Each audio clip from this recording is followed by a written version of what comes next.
Stand up comedian बुलंद कामरे ने जो ट्वीट किया है, जो कहा है, असं आहे की स्टँड अप कॉमेडी करण्याचा कोणालाही अधिकार आहे, पण स्वातंत्र्याचा स्वैराचार करण्याचा अधिकार कोणालाही नाहीये।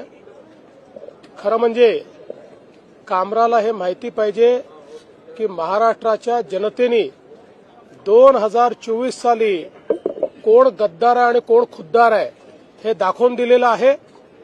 कोणाकडे स्वर्गीय हिंदू हृदय सम्राट शिवसेना प्रमुख बाळासाहेब ठाकरे यांची विरासत गेली हे जनतेने ठरवलेलं आहे।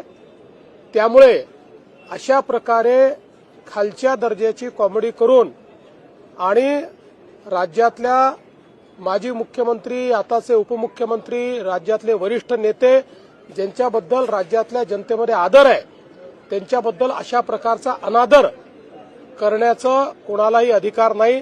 हे अत्यंत चुकीचं आहे। तुम्ही जरूर कॉमेडी करा, तुम्ही व्यंग करा, पण जर अपमानित करण्याचं काम जर कोणी करेल तर हे सहन केलं जाणार नाही। हे अतिशय चुकीचं आहे।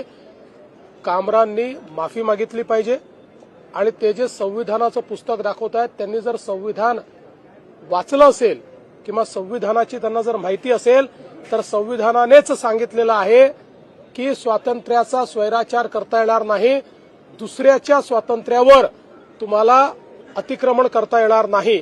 आणि म्हणून